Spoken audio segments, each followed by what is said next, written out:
એમજે tuition ક્લાસીસમાં ફરીથી તમારા બધાનું હાર્દિક સ્વાગત છે. આજે આપણે ધોરણ 12 અને આંકડાશાસ્ત્ર વિષય ભાગ પહેલો અને ચેપ્ટર 2 સુરેખ સહસંબંધ એનું ઉદાહરણ નંબર 21 ની આજે આપણે ચર્ચા કરવાના છે. આની પહેલાના વિડીયોની અંદર આપણે ઉદાહરણ નંબર 20 વિશે ચર્ચા કરી ચૂક્યા છે. જો એ વિડીયો તમે ના જોયો તો જોઈ લેજો. અને જે વિદ્યાર્થી મિત્રો અમારી ચેનલ ઉપર નવા હોય તો ચેનલને સબસ્ક્રાઇબ કરજો, વિડીયોને લાઈક કરજો અને આગળ શેર કરજો. હવે આપણે ઉદાહરણ નંબર 21 ઉપર ચર્ચા કરીએ. તો ઉદાહરણ નંબર 5 માં આપેલી વિગત પરથી ક્રમાંક સહસંબંધાંક ગણો. એટલે કે આગળ જે ઉદાહરણ આપેલું છે, ઉદાહરણ નંબર 5 જે આપેલું છે એના ઉપરથી આપણે ઉદાહરણ નંબર 21 શું કરવાનું છે? ગણવાનું છે. અહીંયા આપણને ઉદાહરણ 5 ઉપરથી આપણને શું કીધું છે? ઉદાહરણ નંબર 21 ગણવાનું છે. તો એની અંદર તમને છેલ્લા 3 દિવસમાં વાંચન કલાકો આપેલા છે. એટલે કે કલાકને આપણે શેમાં લેવાનું છે? x માં. તો કેટલા આપેલા છે? 25, પછી કેટલા આપેલા છે? 38, 30, 28, 34, 40 અને 46. સોરી 36. પછી y આપેલા છે આપણને કે એની સામે કેટલા માર્ક મળે છે. તો 65, 75, 68, 70, 72, 79 અને 75. હવે આને આપણે ક્રમ આપવાના છે. ક્રમાંક સહસંબંધાંકની રીતે દાખલો ગણવાનો છે. તો જોઈએ, આમાં આપણને સંખ્યા રિપીટ થાય છે. પહેલામાં નથી થતી પણ આમાં થાય છે. 75 કેટલી વાર રિપીટ થાય છે? 2 વાર. પહેલા ક્રમ તો જે રીતના આપણે આપતા હતા એ જ રીતના આપવાના છે. કે સૌથી મોટી સંખ્યા કઈ છે x માં? 40. તો 40 ને શું આપશું આપણે? પહેલો ક્રમ. પછી 38 ને બીજો, 36 ને ત્રીજો, 34 ને ચોથો, પછી 30 ને આપણે પાંચમો, 28 ને છઠ્ઠો અને 25 ને સાતમો. રેડી? આમાં ક્રમ આપવામાં કોઈને વાંધો નથી.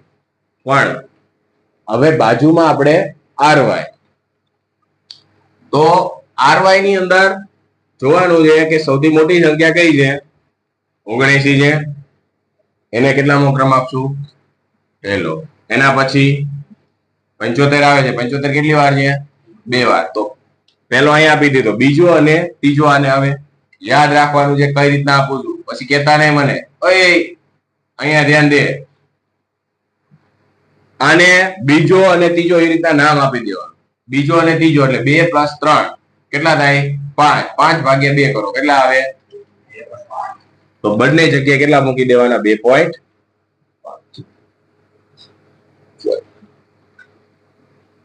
2.5 અને 2.5. થોડુંક સાઈડમાં ભેગું ખબર પડી શું કર્યું મેં?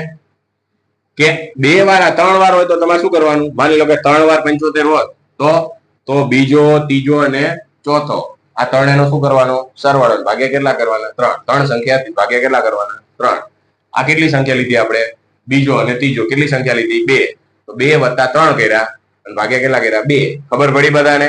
તો જ્યારે પણ કોઈ પણ સંખ્યા રિપીટ થતી હોય આ જેટલી વાર, એ બધાનો શું કરવાનું? પણ ક્રમ ચેન્જ થવો જોઈએ નહીં. અહીંયા કેમ પહેલો આપી દીધો છે, બીજો અને ત્રીજો બાકી છે. તો બીજો અને ત્રીજો, કારણ કે આપણે ટોટલ સંખ્યા 7 જ છે તો 7 તો થઈ જ જવા જોઈએ. સમજાય છે? પછી આમાં ભલે ના થાય પણ અહીંયા 2.5 એટલે એવરેજ લેવાનો. ક્રમ કેવો લેવાનો? એવરેજ. આ બંનેનો સેમ આવશે 2.5. ખબર પડી? કોઈને કઈ પ્રશ્ન છે હજી કે કઈ રીતના ક્રમ આપવાના છે? રિપીટ થતું હોય તો માની લો કે 3 પછી રિપીટ થતું હોય કે 3 સુધી આપી દીધા પણ ત્યાં સુધી કોઈ સંખ્યા રિપીટ થતી નથી, પણ પછી રિપીટ થાય છે 2 વાર આવે છે, તો તમારે શું કરવાનું? 4, 5. 3 તો સુધી આપી દીધા, પછી 4 અને 5 એ બંનેનો સરવાળો. ભાગ્યા કેટલા કરવાના? 2. સમજાય છે? 4 + 5 9 ભાગ્યા કેટલા કરવાના? 2. 4.5 બંનેમાં મૂકી દેવાનું જે રિપીટ થતું એની સામે. સમજાય છે? તો આ જ રીતના તમારે શું કરવાનું છે? જ્યારે પણ સંખ્યા રિપીટ થાય ત્યારે આ રીતના ક્રમ આપવાના છે. ઓકે? હવે બધાને ખબર પડી ગઈ? હવે બાકી આપણે બીજો અને ત્રીજો તો આપી દીધો. હવે બાકી રહ્યો ચોથો. ચોથો કોને આપશું? 72 ને આવશે. તો આ કેટલા મૂકશું આપણે? 4. પછી પાંચમો નંબર કોને આપશું? 70 ને. છઠ્ઠો 68 અને અહીંયા 7. ખબર પડી? કોઈને કઈ પ્રશ્ન હવે? ઓકે, તો હવે આપણને rx અને ry મળી ગયા. તો હવે શું મેળવશું આપણે? d. તો rx માઇનસ ry તો શું આવશે? 7 માંથી 7 બાદ કરીએ એટલે શું આવશે? 0. 2 માંથી 2.5 બાદ કરશો એટલે માઇનસ 0.5. 5 માંથી 6 બાદ કરશો એટલે માઇનસ 1. 6 માંથી 5 બાદ કરશો એટલે કેટલા આવશે? પ્લસ 1. 4 માંથી 4 બાદ થાય એટલે 0. 1 માંથી 1 બાદ થાય એટલે 0. અને 3 માંથી આપણે કેટલા બાદ કરશું? 2.5 એટલે પ્લસ 0.5. રેડી? ખબર પડી? હવે અહીંયા શું મેળવશું આપણે? d નો સ્ક્વેર. તો 0, 0.25, પછી 1, 1, 0, 0 અને 0.25. તો આનો જવાબ કેટલો આવે? 2.5. સિગ્મા d નો સ્ક્વેર બરાબર શું મળશે આપણને? 2.5. રેડી? હવે આપણે મૂકી દઈએ r બરાબરનું સૂત્ર. આપણું સૂત્ર શું હતું અહીંયા?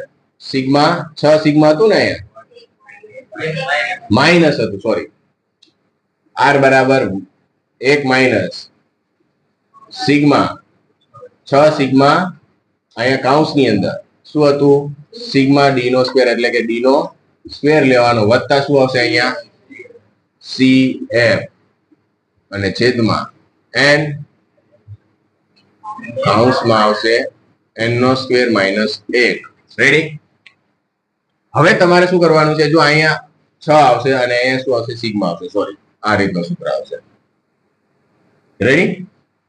તો હવે સિગ્મા d નો સ્ક્વેર કેટલો મળ્યો છે આપણને? હવે cf મેળવવા પડશે પહેલા, ત્યાં સુધી દાખલો થશે નહીં. તો cf મેળવી લઈએ આપણે. દેખાય છે? જુઓ તો વિડીયોમાં નીચેનું. તો cf બરાબરનું સૂત્ર શું હતું? m નો ઘન વત્તા અથવા તો માઇનસ શું હતું? m છેદમાં 12. રેડી? હવે આ જ વસ્તુ શીખવાની છે. એક આ શીખવાનું હતું અને એક આ કે cf કઈ રીતના મેળવવા. સંખ્યા કેટલી વાર રિપીટ થાય છે? 2 વાર. તો m બરાબર કેટલા લેવાના? 2 લેવાના. 3 વાર રિપીટ થતો હોય તો કેટલા લેવાના? m બરાબર 3 લેવાના. 4 વાર રિપીટ થતી તો m બરાબર કેટલા લેવાના? 4. અહીંયા જેટલી વાર રિપીટ થતી હોય સંખ્યા, એવું નહીં કે જે સંખ્યા રિપીટ થાય છે એનો સ્ક્વેર કરવાનો. હજી હું તમને કહી દઉં, 75 રિપીટ 2 વાર થાય છે તો 75 નો સ્ક્વેર નથી કરવાનો, પણ કેટલી વાર રિપીટ થાય છે? 2 વાર. તો એનો સ્ક્વેર કરવાનો છે. એટલે કે અહીંયા શું થશે? 2 નો ઘન માઇનસ 2 અને છેદમાં શું આવશે? 12. તો cf બરાબર કેટલા મળશે આપણને? અહીંયા આપણે 2 નો ઘન કરીએ એટલે 8 થાય. 8 માંથી આપણે 2 બાદ કરીએ અને ભાગ્યા 12 કરીએ 0.5. તો cf બરાબર કેટલા લેવાના છે હવે? 0.5. આ રીતના બધાના અલગ અલગ. આ તો એક જ જે cf મેળવવાના, તમારે 2 થી 3 વાર મેળવવાના થશે cf હવે પછીના દાખલા. સમજાય છે? આ તો એક જ સંખ્યા રિપીટ થઈ છે, 2 થી 3 સંખ્યા રિપીટ થશે ત્યારે બધાના અલગ અલગ મેળવવાના. તો અહીંયા 6 ગુણ્યા શું કરશું આપણે? સિગ્મા d નો સ્ક્વેર કેટલો મેળવ્યો? તો 2.5 વત્તા 0.5 છેદમાં 7. 7 નો સ્ક્વેર માઇનસ 1. તો 1 માઇનસ આ બંનેનો સરવાળો કેટલો થાય? 3 અને છેદમાં 7 ગુણ્યા કેટલા કરશું આપણે? 48. તો 1 માઇનસ 6 તરીને 18. 7 ગુણ્યા 48 કરો કેટલા થાય છે ભાઈ? 336. તો 1 માઇનસ 18 ભાગ્યા 336 કેટલા થાય છે? 0.54. બાદ બાકી કરો તો r બરાબર આપણને કેટલા મળે છે?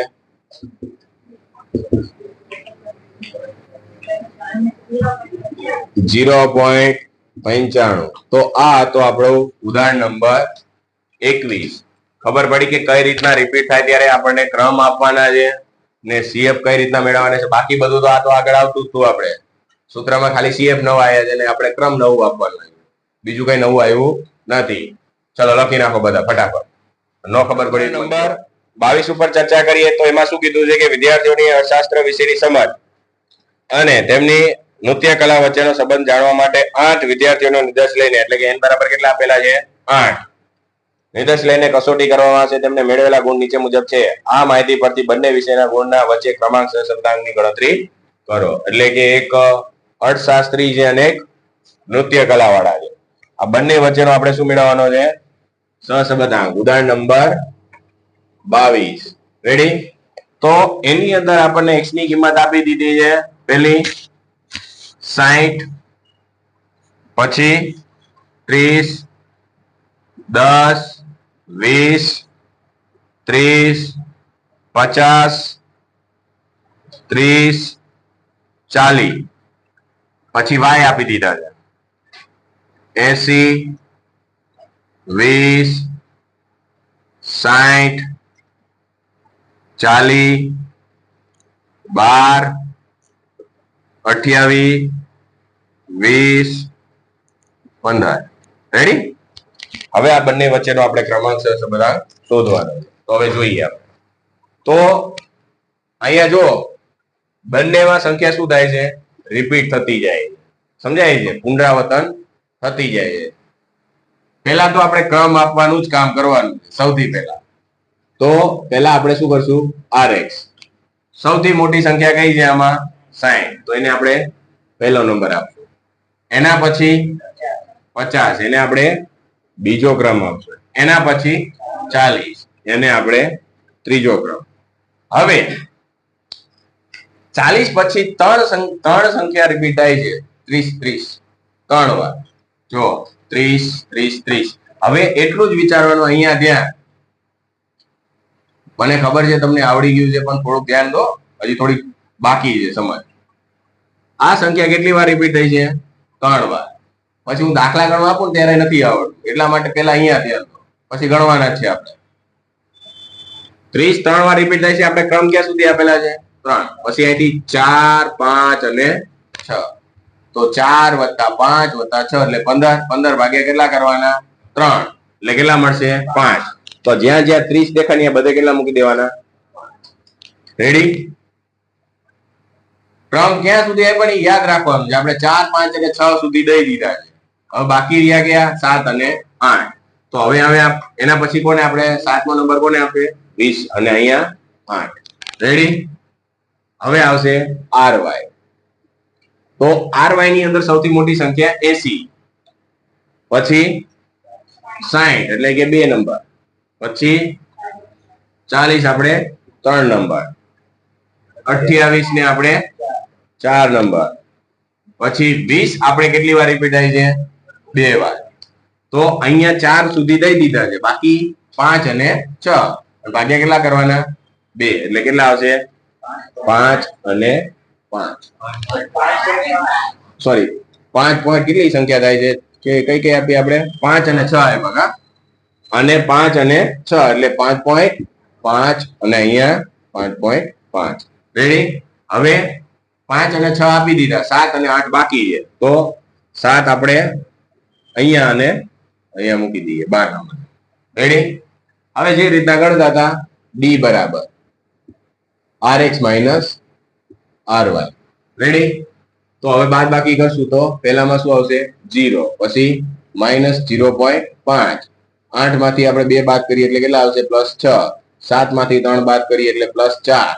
5 માંથી 8 બાદ કરીએ એટલે માઇનસ કેટલા આવશે? 3. 2 માંથી આપણે 4 બાદ કરી -2. અને 5 માંથી આપણે 0.5 માઇનસ કરીએ એટલે 0.5, 5.5 એટલે અને માઇનસ કેટલા આવશે? 4. રેડી? હવે આપણે અહીંયા d નો સ્ક્વેર મેળવી લેવાનો. તો 0, 0.25, 36, 16, 9, 4, 0.25 અને 16 ટોટલ 81.5. રેડી? હવે આપણે શું મેળવશું? પેલા CF. આપણે અહીંયા શું મેળવી લઈશું? CF. તો CF મેળવવા માટેનું સૂત્ર m નો ઘન માઇનસ m/12. m નો ઘન પેલા x નું જ જોવાનું. x માં કઈ સંખ્યા રિપીટ સૌથી વધારે થાય છે? તો એવું જરૂર નહીં કે x માં એક જ સંખ્યા રિપીટ થતી હોય. ઘણીવાર એવું બનશે કે બે સંખ્યા શું થતી હોય? રિપીટ થતી. તો બધાનો CF અલગ અલગ મેળવવાનો. અહીંયા આપણે જે CF મેળવી છે કેનો છે? 30 નો. સમજાય છે? તો અહીંયા તમે લખી શકો 30 નો CF. સમજાય છે? તો કેટલી વાર રિપીટ થાય છે? 3 વાર. તો 3 નો શું કરવાનો? ઘન -3 આવશે અને છેદમાં કેટલા આવશે? 12. તો CF કેટલા મળે છે ભાઈ? 2. આ એક CF મળ્યા. આ શેના છે? 30 ના. હવે આપણે 20 કેટલી વાર રિપીટ થાય છે? 2 વાર. તો એનું પણ આ સૂત્ર આવશે. તો આના બરાબર આપણે લેવાનું કે શું કરવાનું, 2 નો ઘન માઇનસ 2 છેદમાં કેટલા કરવાના 12. તો આના CF કેટલા પડશે 0.5. હવે આ બંનેનો સરવાળો કરીને મૂકી દેવાનો, કુલ CF લખી નાખવાનો. CF બરાબર 2 વત્તા કેટલા કરવાના 0.5 એટલે કેટલા મળશે 2.5. ખબર પડી બધાને? હવે આપણે અહીંયા સૂત્ર મૂકીએ R બરાબર 1 માઇનસ 6 કૌંસની અંદર શું કરશું, સિગ્મા d નો સ્ક્વેર વત્તા CF છેદમાં n નો સ્ક્વેર માઇનસ 1. તો બરાબર 1 માઇનસ પેલા આપણે 6 ગુણ્યા કૌંસની અંદર સિગ્મા d નો સ્ક્વેર કેટલો મળ્યો 81.5. તો 81.5 વત્તા 2.5 અને છેદમાં n એટલે 8 નો સ્ક્વેર માઇનસ 1. તો 1 માઇનસ આ બંનેનો સરવાળો કેટલો થાય 84. તો 6 ગુણ્યા કેટલા કરવાના 84 અને છેદમાં 8 64 માઇનસ 1 એટલે કેટલા થાય 63. તો R બરાબર આપણને અહીંયા 6 ગુણ્યા 84 કરો તો કેટલા થાય 504 ભાગ્યા 504. તો R બરાબર આપણને 1 માઇનસ શું મળશે 1. એટલે R બરાબર શું મળ્યો આપણને 0. કેમ 0 મળ્યો? કારણ કે અહીંયા અર્થશાસ્ત્ર અને નૃત્ય કીધું છે. હવે અર્થશાસ્ત્ર અને નૃત્યને કાંઈ લેવા દેવા નથી. બંને વચ્ચે કોઈ પણ પ્રકારનો સંબંધ હોઈ શકે